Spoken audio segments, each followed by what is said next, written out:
Bismillahirrahmanirrahim. We have completed section E, but there are some topics जो कि कुछ एक तो ये दो क्वेश्चंस थे पास्ट पेपर्स में थे, लेकिन ये ऐसा समझ नहीं आ रहे थे कि किस सेक्शन में रखने चाहिए, सेक्शन सी या ई। तो मैंने इसको ई में फ़िलहाल अपलोड कर दिए इन क्वेश्चंस को। और उसके अलावा ना सेक्शन ई में से कुछ इंपॉर्टेंट पॉइंट्स हैं, जैसे ये पर्सनैलिटी डिसऑर्डर्स ये आ सकते हैं। ऐसा ही अभी तक पास्ट पेपर्स में नहीं आए, लेकिन MCQ वगैरह में इंपॉर्टेंट है और कभी एज ICQ भी आ सकते हैं, इसलिए मैं ये करवा रही हूँ। साथ टेक्निक्स टू अवॉइड स्मोकिंग या अल्कोहल और ड्रग अब्यूज़, ये भी एक इम्पॉर्टेंट टॉपिक है। तो इन बाकी टॉपिक्स को मैंने एंड पे रखा हुआ था। ये बुक से मैंने ना उनके पॉइंट्स निकाल के लिखे हैं, तो इनको एक दफ़ा कर लेते हैं। Management of tobacco dependence and drug abuse, और उसके अलावा कुछ एंजाइटी एंड डिप्रेशन, उसके फीचर्स, डिफरेंशियल डायग्नोसिस और मैनेजमेंट, ये सारे पॉइंट्स अभी हमने करने सेक्शन ई में से। अब फर्स्ट वाला है, a student is struggling badly with his studies and has, sorry इस पर ना पानी गिर गया मेरे से कल, तो ये थोड़ा फैल गई है उसकी इंक। अच्छा, a student is struggling badly with his studies and has issues remembering and recalling facts.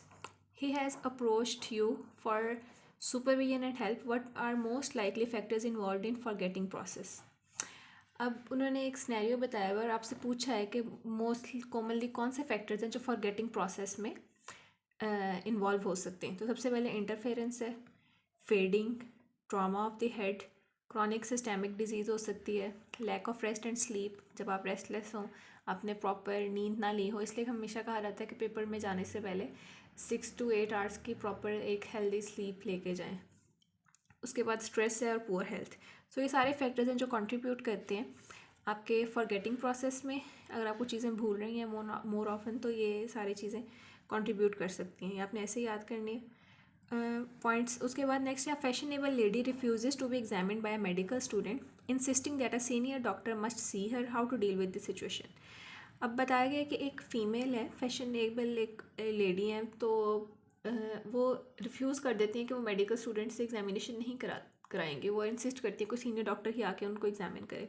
तो आपने इस सिचुएशन को कैसे डील करना है? सबसे पहले, with respect of patient's decision, will not take this rejection personally. Will respect the patient's decision, आपने कहना है कि आप पेशेंट के डिसीजन को रिस्पेक्ट करेंगे, ऑनर करेंगे, और इस रिजेक्शन को आपने पर्सनली नहीं लेना।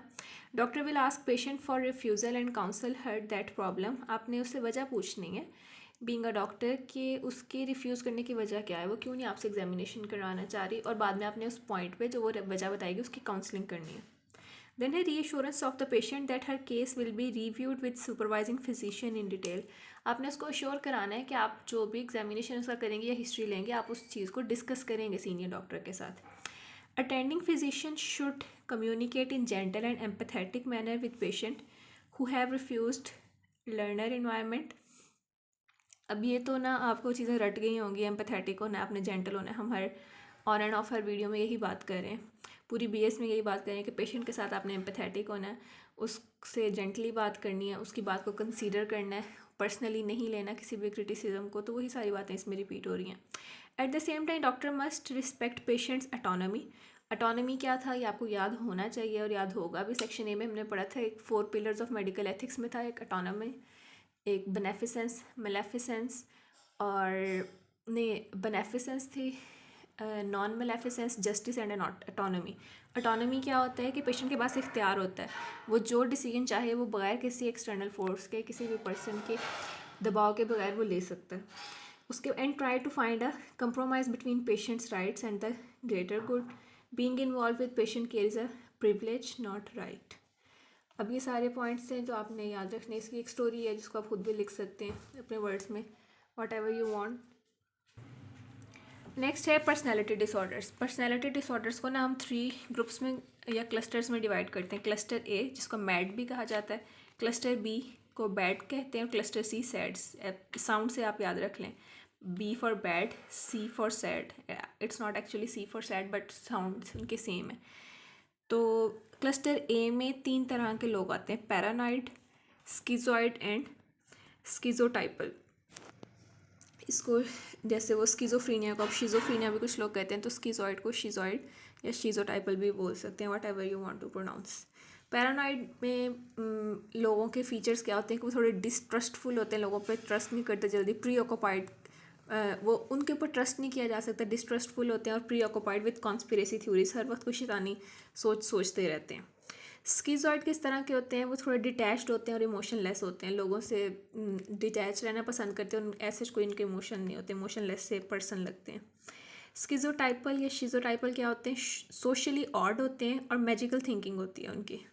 तो ये सारे जैसे वो टर्म इंडिकेट करी थी मैड, तो ये सारे थोड़े पागल से हैं और थोड़े एम से मैड से मैजिकल थिंकिंग आप याद रख सकते हैं कि या वो मैजिकल थिंकिंग में इन्वॉल्व हैं या थोड़े कॉन्स्पिरेसीज थ्योरी बना रहे हैं।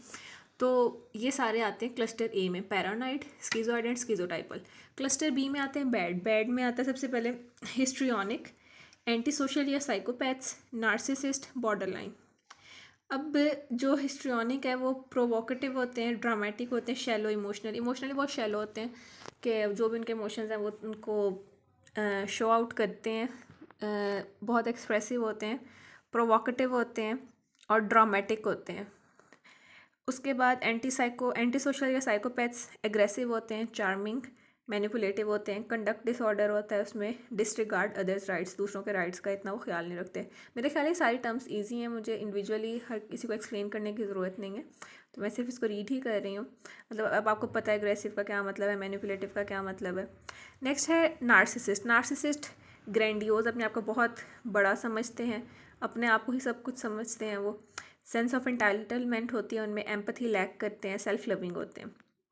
बॉर्डरलाइन इमोशनली अनस्टेबल होते हैं, इम्पल्सिव से होते हैं, अनस्टेबल इंटेंस रिलेशनशिप्स होते हैं उनके, और सेल्फ हार्म भी वो कॉज कर सकते हैं, ड्रग अब्यूज़ की तरफ जाते हैं, अपने आप को हार्म पहुंचा सकते हैं वो। Cluster C is for sad people, इसमें ऑब्सेसिव कंपल्सिव हैं, ऑब्सेसिव कंपल्सिव डिसऑर्डर वाले OCD जिनको हम कहते हैं, परफेक्शनिस्ट होते हैं, उनको हर काम में परफेक्शन चाहिए होती है।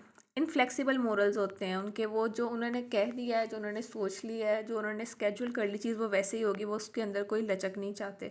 Pre occupied with rules and orderliness, इसमें ना इसका भी कभी कभी सिनेरियो आ रहा है OCD का, तो आपने इसको इन चीज़ों को याद रखना है कि वो परफेक्शनिस्ट होते हैं, इनफ्लेक्सिबल होते हैं, pre occupied with rules and orderliness, साफ़ सफाई का उनको बहुत ख्याल होता है, चीज़ें साफ़ सुथरी पसंद होती हैं, अरेंज्ड पसंद होती हैं, टाइम टेबल के अकॉर्डिंग पसंद होती है। कोई चीज़ उनके उन्होंने जैसे सोचा हो ना, कोई टाइम टेबल सेट किया हो या सोचा हो कि मैंने उस टाइम पे ये काम करना था या उस दिन ये करना था, कोई चीज़ उसके अगेंस्ट जाए या ज़रा सी भी चेंज हो रहा है तो वो बहुत जल्दी ना वो घबरा जाते हैं, वो एडजस्ट नहीं कर पाते, वो इस टाइप के लोग होते हैं, परेशान हो जाते हैं जल्दी।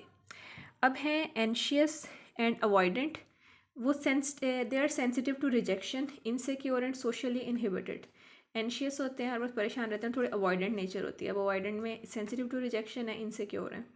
डिपेंडेंट है, थोड़े सबमिसिव हैं, दूसरों पर डिपेंड करते हैं। हेल्पलेस, क्लिंजी, एक्सेसिवली नीडी, मतलब कि जिसको आप कहें ना थोड़े चिपकू टाइप के लोग होते हैं कि हर वक्त आपके साथ रहेंगे, आपसे ही मदद मांगेंगे, आपसे काम कराएंगे, तो ज़रा इस तरह के होते हैं, वो दूसरों पर डिपेंड बहुत करते हैं, अपने आप पे उनको बिलीव नहीं होता इतना कि हम ही का काम कर सकते हैं, वो हर वक्त दूसरों पर डिपेंड कर रहे होते हैं।